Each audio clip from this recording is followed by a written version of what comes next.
Stuart Hall adalah salah satu tokoh terkemuka yang konsep, ide, dan pemikirannya itu digunakan di berbagai macam bidang ilmu pengetahuan, terutama di bidang cultural studies atau ilmu atau studi budaya, serta juga kerap diadopsi di dalam post-colonialism.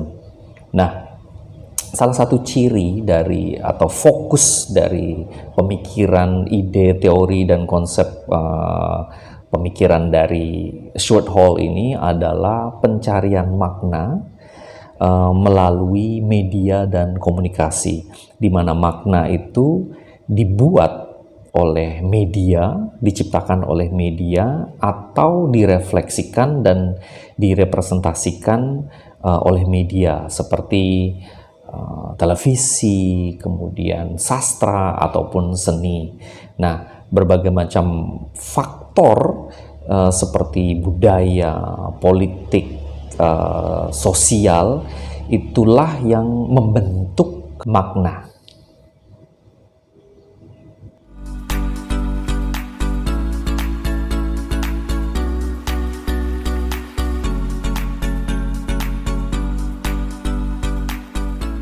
Hi everyone, welcome back to my channel. Kita akan membahas mengenai salah satu teori dari Stuart Hall. Ya. Stuart Hall ini memang dikenal di bidang studi budaya ya, atau cultural studies, yang memang teorinya juga kerap digunakan di dalam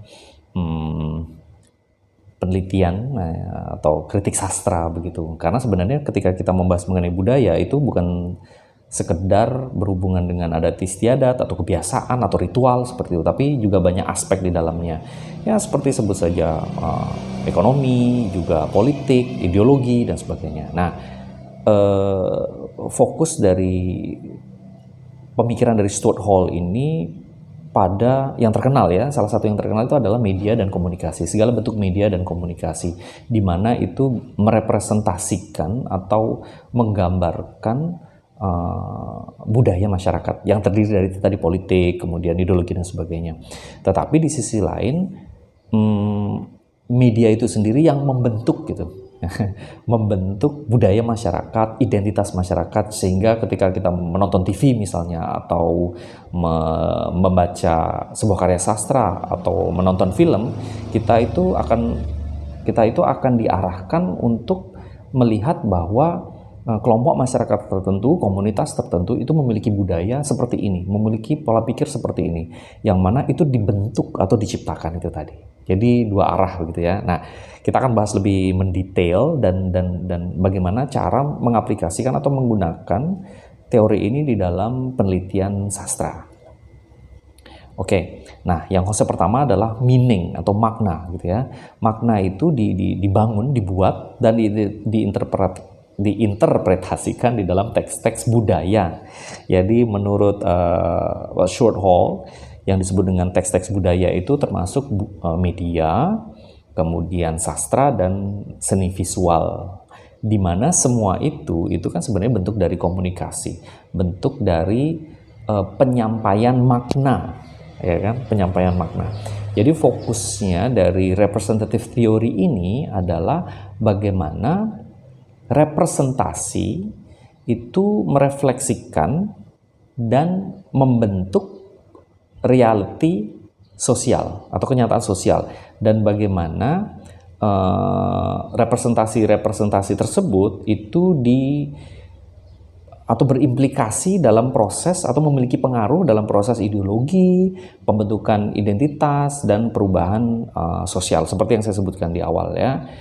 Seperti itu. Ini kita lihat di konsep dasarnya. Nah, kita akan lihat kemudian key aspects atau aspek-aspek kunci yang jelas, karena ini berhubungan dengan pemaknaan, makna, pencarian makna, kemudian membuat makna, menciptakan makna gitu ya. Maka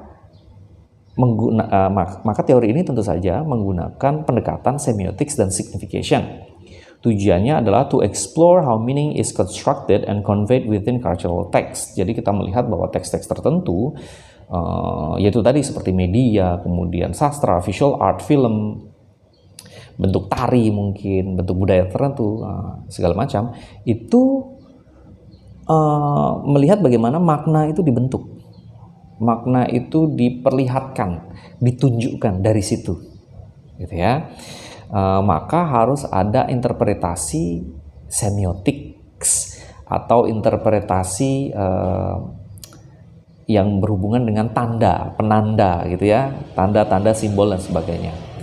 Kemudian tentu saja teori ini juga mempertimbangkan pentingnya memahami tanda sebagai representasi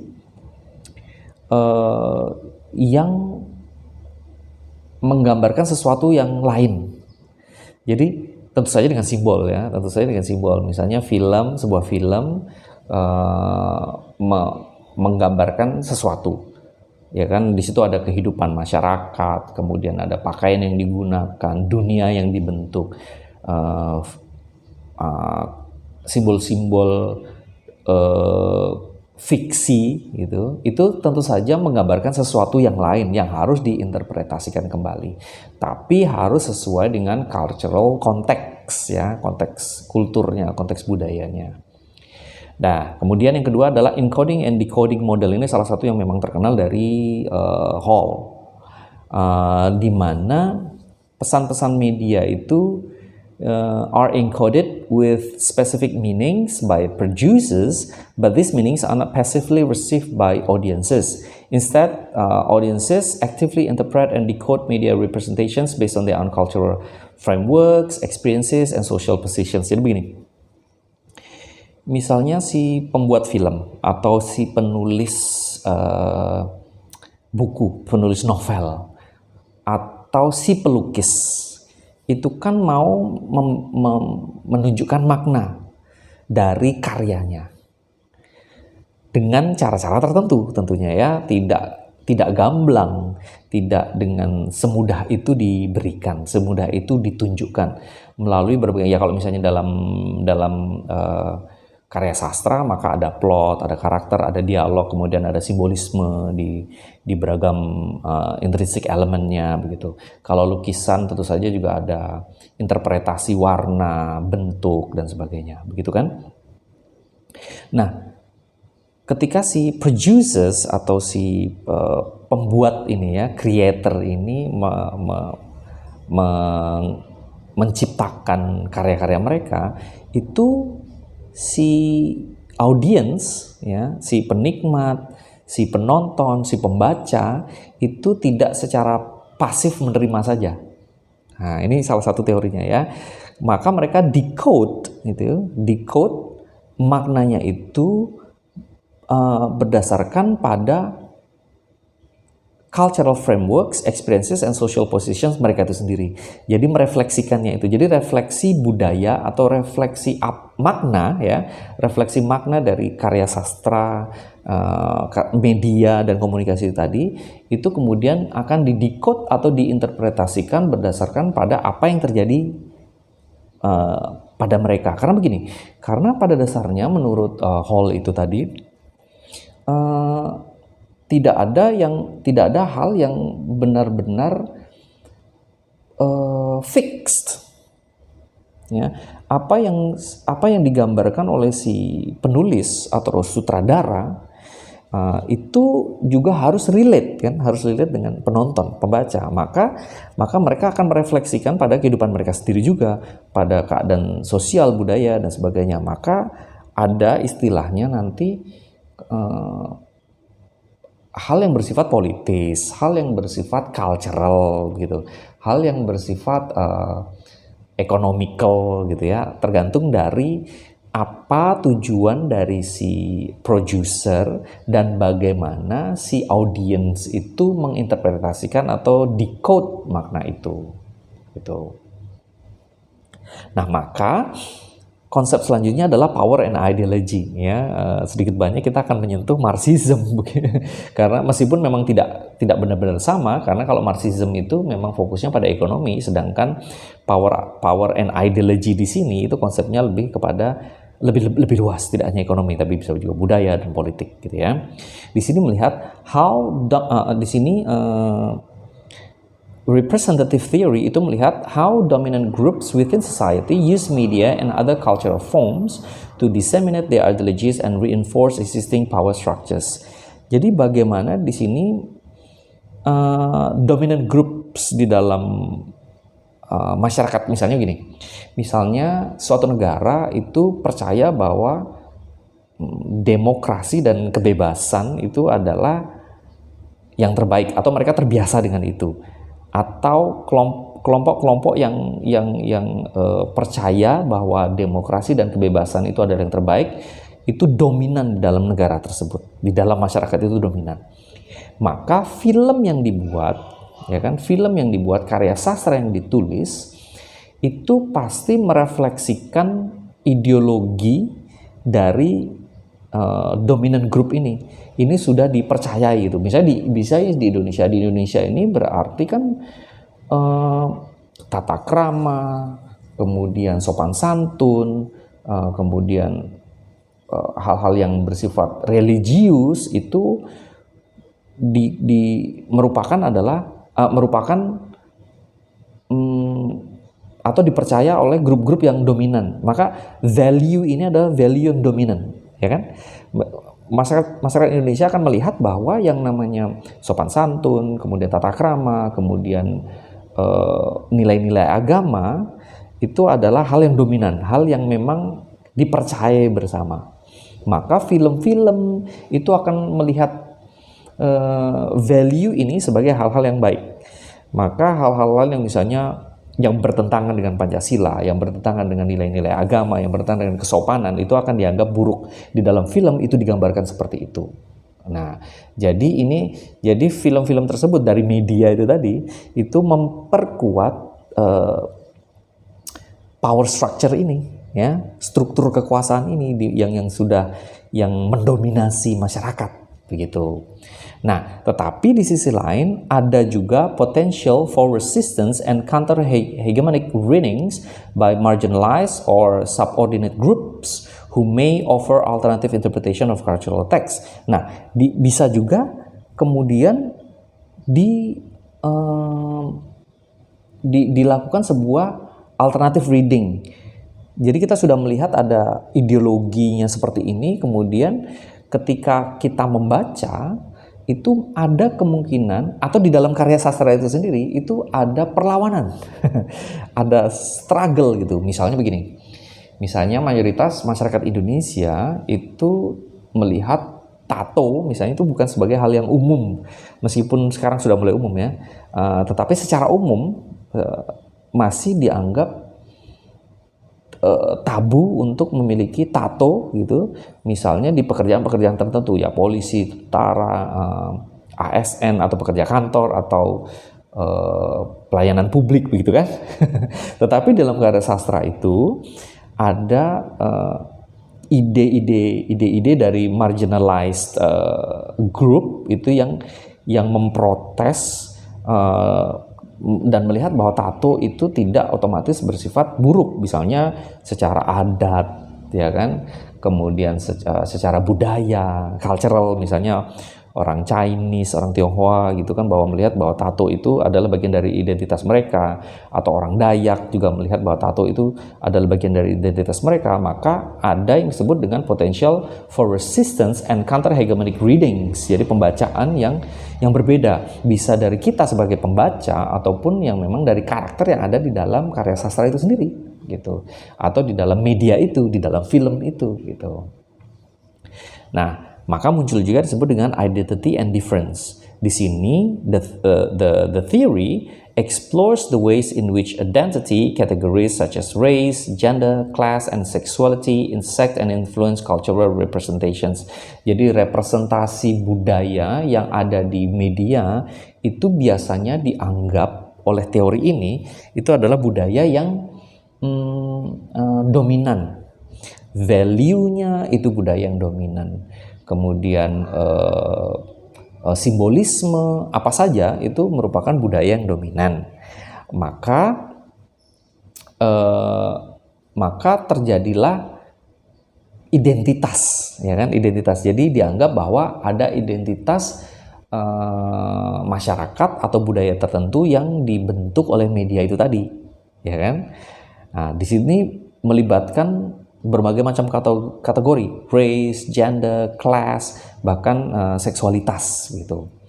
Kemudian the theory also emphasizes the importance of recognizing the diversity and complexity of identity formation, as well as the ways in which representations can both reflect and shape social identities and experiences. Maka Short Hall di dalam teorinya ini juga menuntut kita untuk melihat diversity, bahwa ada beragam identitas atau budaya yang tidak hanya itu, gitu ya. Misalnya di dalam karya sastra, di dalam media itu digambarkan, misalnya begini ya, di berita misalnya ya, misalnya di berita saya akan coba ambil satu contoh yang yang real gitu ya, yang nyata. Misalnya ada berita tentang masyarakat Papua yang masih dianggap primitif dan mengenakan misalnya pakaian yang dianggap tidak sopan gitu ya. Misalnya menggunakan koteka gitu ya, dianggap tidak sopan. Kenapa tidak dianggap tidak sopan? Karena itu tidak sesuai dengan dominant value. Jadi atau dominant culture, budaya dominan masyarakat Indonesia. Maka di dalam berita tersebut itu disensor. Maka misalnya bagian genitalia atau bagian yang dianggap tidak sopan, dia kelaminnya itu tadi yang digunakan koteka dan masih terlihat, itu akan disensor. Nah, tetapi menggunakan teori ini itu harus dipertanyakan. Mengapa harus disensor? Karena itu dianggap jorok, itu dianggap tidak sopan. Siapa yang menganggap tidak sopan? Orang Papuanya sendiri di suku-suku tertentu itu menganggap itu adalah keseharian, itu adalah nilai-nilai yang sangat normal bagi mereka. Ya kan? Maka ini harus diakui. Harus diakui dan harus dilihat lagi betapa kompleks dan beragamnya budaya, pola pikir, falsafah hidup gitu kan. Dan kebiasaan masyarakat, begitu. Jadi dipertanyakan. Dan yang terakhir adalah dialogism and contextualization. Ini adalah an approach to representation that is attentive to the multiple voices and perspectives of play within a cultural context, as well as the way in which meanings are contingent upon social, political, and historical conditions. Jadi kurang lebih sama ya. Emphasizes the importance of situating cultural texts within the broader social and cultural context in order to understand their meanings and significance. Jadi harus dilihat konteksnya. Konteks itu sangat penting. Benar, salah, makna seperti apa itu harus dilihat dari konteks budaya yang lebih luas. Jadi tidak hanya melalui dominant culture atau pemaknaan melalui satu budaya atau satu value tertentu saja, begitu. Jadi kurang lebih konsepnya nih. Sebenarnya ini konsepnya agak kompleks sekaligus tidak kompleks ya. Kompleks sekaligus tidak kompleks, tapi terlalu luas untuk dijelaskan bila kita hanya membahas di dalam video ini ya. Sebenarnya konteksnya banyak, kemudian contohnya juga banyak. Makanya nanti kalau ada teman-teman ada pertanyaan yang lebih mendetail, kalau penjelasan saya dianggap terlalu ngambang, tolong ditulis di komen ya, spesifik gitu. Spesifik supaya saya bisa membahasnya dengan spesifik. Dan seperti biasa video saya biasanya lebih ke surface saja ya, di permukaan saja. Oleh sebab itu saya mencoba memfokuskan di dalam aplikasinya di dalam karya sastra ya, aplikasi dalam karya sastra. Jadi secara keseluruhan, Short Hall's representative theory offers a sophisticated framework for analyzing how meaning is produced.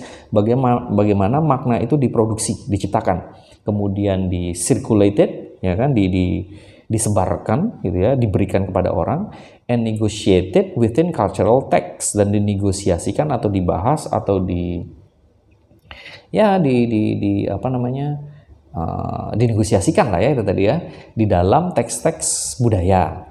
And it continues to be influential in the fields of cultural studies, media studies, critical theory, dan tentu saja sastra.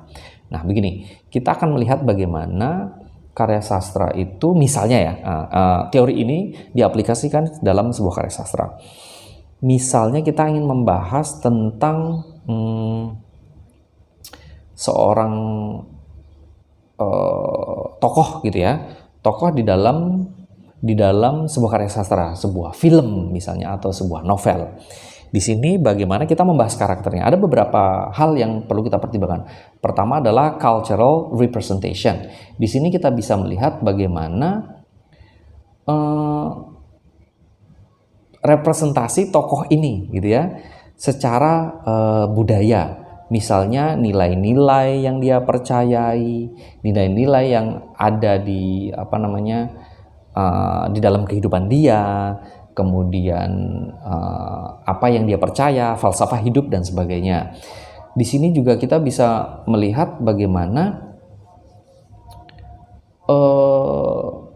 perjuangan dia, gitu kan? Secara budaya, ingat budaya itu bukan hanya tadi tradisi dan sebagainya ya, tetapi sangat luas gitu. Nah, bagaimana dia ini menghadapi budaya dominan di kehidupan dia di dalam karya sastra itu. Misalnya kalau dia orang kulit hitam misalnya, kemudian hidup di tengah-tengah masyarakat yang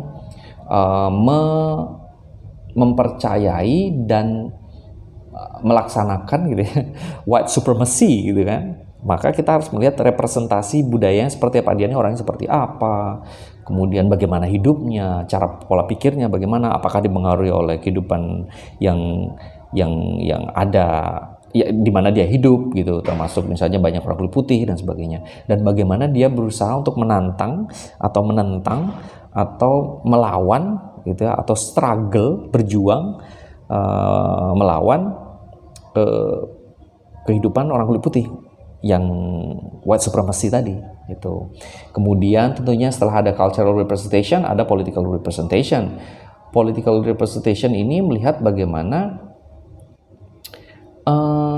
karya sastra itu merepresentasikan dinamika politik yang ada di kehidupan dari tokoh ini.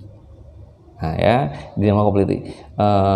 Misalnya berhubungan dengan ideologi yang dia percaya, kemudian misalnya dia percaya pada kebebasan atau kesetaraan ras dan gender, sedangkan masyarakat sekitarnya itu lebih percaya bahwa orang dengan ras tertentu itu lebih superior dibanding yang lainnya dan sebagainya. Begitu kita melihat dari political representation. Kemudian yang selanjutnya adalah social representation. Di sini ya berhubungan juga dengan gender, kekuasaan atau perlawanan terhadap masyarakat patriarki atau masyarakat kulit putih terhadap kulit hitam ya, seperti itu ya, berhubungan dengan sosial gitu. Kemudian narrative representation. Narrative representation ini kita melihat bagaimana karya sastra itu ya, itu membentuk pemahaman dari si penonton atau pembaca. Nah, ini sedikit banyak kita melibatkan yang disebut dengan reader response gitu ya, reader response theory atau reader response method, di mana kita melihat bagaimana sih sebenarnya film ini itu membentuk persepsi kita terhadap karakter itu. Nah, begitu. Jadi di sini kita bisa melihat struktur dari narasi, perkembangan karakter ya, serupa dengan structuralism, berhubungan dengan intrinsic elemennya ya. Kemudian visual imagery itu bagaimana elemen-elemen ini berkontribusi pada representasi tertentu dari karakter itu. Jadi bagaimana si pembaca atau audiens itu melihatnya. Dan yang terakhir adalah audience reception. Nah, kalau audience reception ini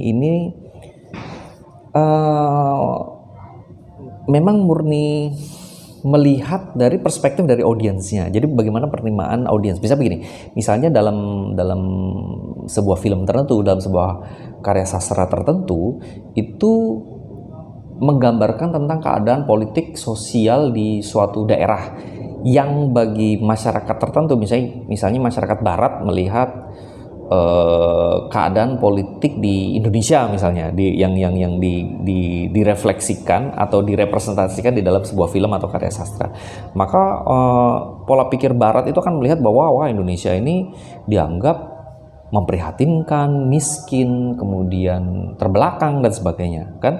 Jadi akan ada empati tertentu, gitu ya, empati tertentu, kemudian rasa ingin membantu atau apapun itu, ya. Itu adalah reception atau penerimaan dari audiens. Tapi sebaliknya, karena ini memang kompleks ya, sebaliknya bagi masyarakat Indonesia sendiri ketika melihat film Indonesia yang mewakili atau merepresentasikan keadaan politik, sosial, ekonomi itu tadi, itu akan biasa saja, atau karena memang itu merupakan kehidupan mereka ya, kehidupan kita gitu, atau sebaliknya malah benci, bukannya empati ya, malah semakin emosi gitu untuk ketika menerima atau menonton film ini begitu. Nah, oke, ya. Nah, referensinya saya ambil memang dari keduanya memang yang berhubungan dengan Stuart Hall ya, spesifik. Yang pertama ditulis oleh James Proctor yang berjudul Stuart Hall. Di sini tentang Stuart Hall, pemikiran-pemikirannya gitu ya. Dan diterbitkan oleh Routledge tahun 2004. Yang selanjutnya itu ada tulisan-tulisan esai-esai dari Stuart Hall yang dikumpulkan dan diedit ya oleh editornya, yaitu David Morley. Ini merupakan landasan dari studi budaya gitu ya. Oke, jadi ini adalah sumber-sumbernya. Nah, baiklah, terima kasih sudah menonton, terima kasih sudah mendengar penjelasan ini, penjelasan tentang teori spesifik representative theory dari Stuart Hall yang sedikit kompleks, tapi di saat yang sama juga tidak terlalu kompleks, tergantung dari bagaimana kita mau fokusnya kemana gitu ya. If you have any question and then if you want to join literary theory class, jadi saya punya kelas teori sastra, atau mau ikut grup Telegram, silahkan kontak saya di seriteorisastra@gmail.com. Kalau ada pertanyaan yang lebih mendetail, silahkan tanya saja ke sana.